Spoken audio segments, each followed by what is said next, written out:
We're going to have Vaughn come up first. Javon Green.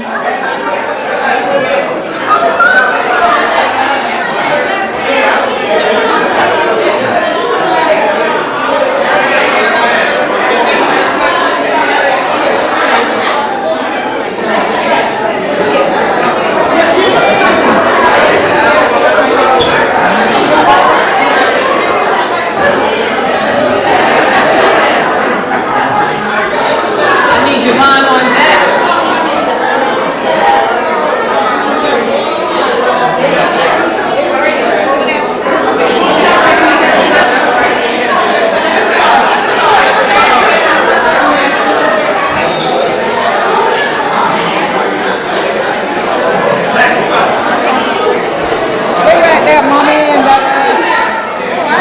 So when we're done with this, we let the kiddies go away, and we'll have some adult games for the adults to play. So,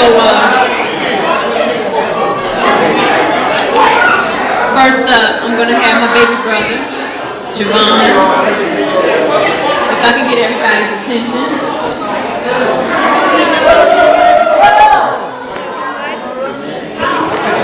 You all can go back. We got all night to party, at least I do, because we almost there. I'm ready to take off my shoes and cut somebody's rug. So, can I get everybody's attention?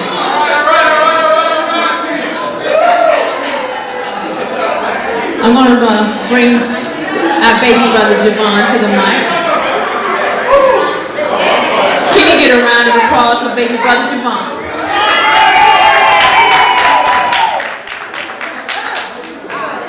So, Miss Carolyn Green,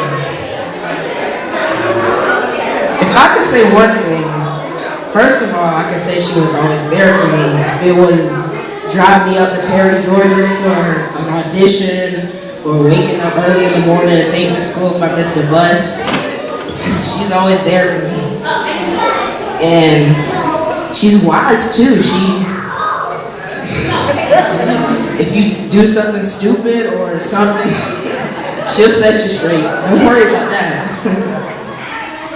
And if you do something, and if you really want to do something, she thinks you shouldn't do it, she says, tough tea.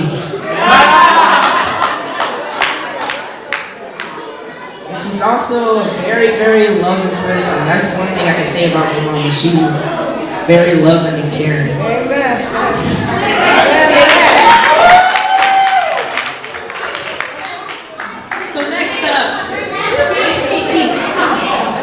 He thinks he's the youngest in charge because he's of age now, so we're going to bring Mr. Jabadi Badu to the mic.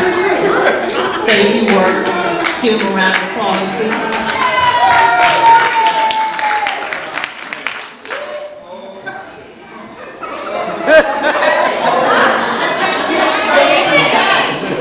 Man, oh man. So the lady that birthed this young handsome young man in front of you today, I owe it all to you. Everything I am is because of you. All the inspiration, all your hard work, all your toilets. It seems unnoticed from afar, but I see it every day. And I appreciate it. Everything I am is because of you. And my inspiration, my motivation, you keep me going. I can only be great because of you.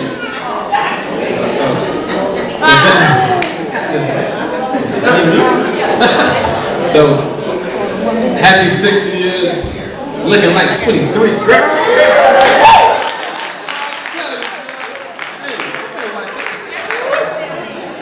Happy birthday again, 60, 30, 80, 1,000 more. All right.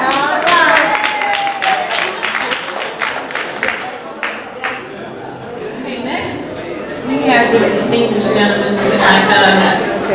looking like Easter Sunday mixed up with a little wedding day, wink, wink. Little wedding day prerequisite we got going on right here. I'm gonna let the engineer have the mic, Mr. Barr. Appreciate that. So we here talking about my mama, right? 60th birthday. If any of you know my mother and some of her traits, you know that one of them could be that she could be a very stubborn person at times. And so, so sometimes being stubborn is a good. Yeah. I'm gonna get to that. Sometimes, you know, people say stubborn, that's usually a bad thing. But sometimes in a good sense, they say headstrong. It's really the same thing. But okay, we'll say headstrong. All right. So again, being stubborn can be bad sometimes. Sometimes it can be really good. I got a story to show you how that can be. As some of you may know, in high school I used to wrestle for the high school team, right? So while wrestling, I did that for 2 or 3 years, and I had this common wrestling injury on my ear. So it was like separating the lining in my ear, so my ear was swelled up. All right. But the point is, so at the time I didn't know what it was. It didn't hurt or anything. So I just showed it to Mama one day. I said, Mom, what's going on? What is this? She's like, I don't know. So she did the mama thing and said, we're going to the emergency room. I said, oh, it don't hurt or nothing. I just thought it looked kind of funny. And so she said, we're going to the emergency room. So we went. They was like, well, I don't know. It's fluid, so they're going to drain it and put some gauze on it, and you'll be all right. So they did that. Next day, I actually went to school with gauze wrapped around my head like I had brain surgery. But, so they drained it. It was cool for a while, and a couple of days later, it came back. So she took me to, St. Joseph, all the way on the south side. So we go to their emergency room. They pretty much said the same thing, same result. And so she's like, no, we got to figure out what's going on here. I'm like, Ma, it ain't that big a deal. And so her being Mama, this headstrong person, she said, we're going to an expert, this ear, nose, and throat guy, right? And so, and bear in mind, this is in the wintertime, late winter. Like, this is close to Christmas time. So people trying to get out for work. Trying to get out for vacation, rather. So she called the guy. She said, yeah, I can see him, but it's going to have to be to the first of the year. Mama said, oh, hell no. That ain't going to happen. You're going to see my baby as soon as you can. So I don't know exactly how that conversation went. I just know I saw him within 2 days of that conversation. And so anyway, with that injury, they just stitched it back together and it was fine. But what could have happened, me being me, kind of a passive guy that I can be sometimes, I would have let it go. But if you see some wrestlers, they have this injury that goes on for a while. They call it cauliflower ear, and it gets real big and nasty looking. So my ear could have been looking like an elephant ear right now if it wasn't for my mom's headstrongness. And so I get a lot of that from her. That's probably why I have an engineering degree to this day, because going through that was super hard. That was a very hard experience, but the only reason I stayed with it is to be persistent in that headstrongness that I got from my mother. So I thank her so much for that. Thank you.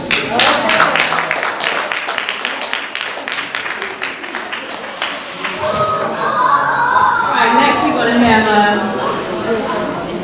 the younger sister, but I think she's still my boss. She's younger than me, but this is my sister and my bestest buddy ever. This is my sister Nikita. Come on, give Nikita. Now I know I'm in the middle of the roster, and that's where they tend to put the weaker players. But come on now, if you know me, you know I'm about to get it out of the park. Actually, you know me, I really don't like being in front of people and speaking, but I'll do anything for this lady, as I know she'll do anything for us. I took a different journey than what I thought my mother would have expected me from being in the gifted program from kindergarten or pre-K. I was the only one of her children to join the military. Went the completely different route. Next up on the roster behind me is a elementary school principal, and we had to kind of inverse. He was a little rockheadish. I'm quite sure he can tell the story of how she persevered and made him go to school and got him to where he is today. But even though I've gone a different path, I never felt at any point in time that it wasn't a path that wasn't supported by my mom. Whether or not it was something that we've had to address together and work through together, at no point in time did I ever think it was something or anything that we couldn't get over together. I'm taking another path in life, and I just bought myself a house, and I'm actually starting back to school. I don't think she knows this, but I'm starting school again on Tuesday to finish my degree.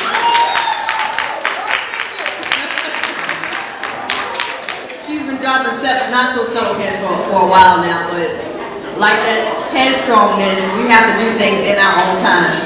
And one thing I can say about Miss Carolyn Green, once she expresses her opinion, she lets you know how you feel about it. She's not gonna bug you about it. There's no question about how she feels. And if you like my other little brother said, it's gonna be tough titty. She already told me titty was gonna be tough. So don't be surprised if you don't get no milk. I love my mom. Happy 60th birthday, Mom. It's a labor of love, and we'll do it 10,000 times over with the expectation of doing it 10,000 times more better. Because of the love we have in our heart for you. All right.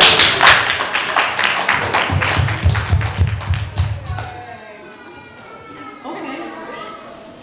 I'm not going to let that make me cry because I see my mama shedding a tear, so I'm going to go ahead and pass this mic on to my oldest brother. That would be Christopher Jacobs the third.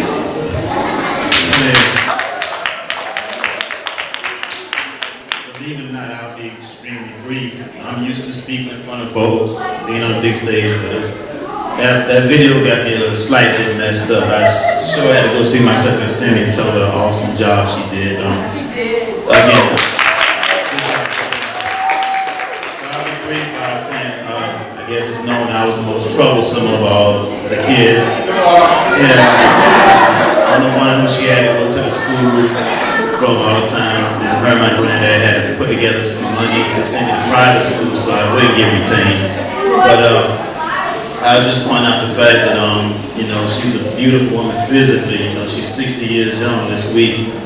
But as physically beautiful as she is on the outside, she's way more beautiful on the inside. Just has a heart for everyone.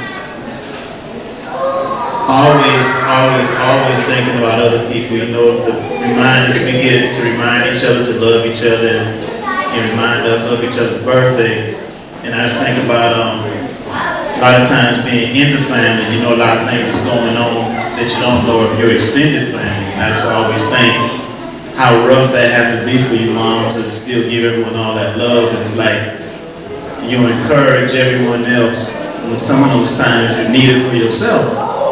And that's just extremely tough. So I just want to say, just thank you so much for the kind words and all the great labor of love you've given all your children and your family. Thank you, my love.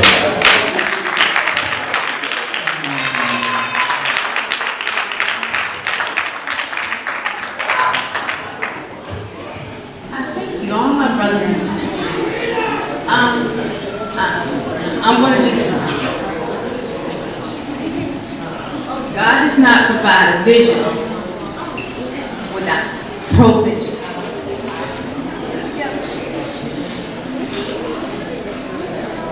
My mother exemplifies this to me because the vision of beauty that she is, and when somebody may have told her that as a 16-year-old mother she could not do,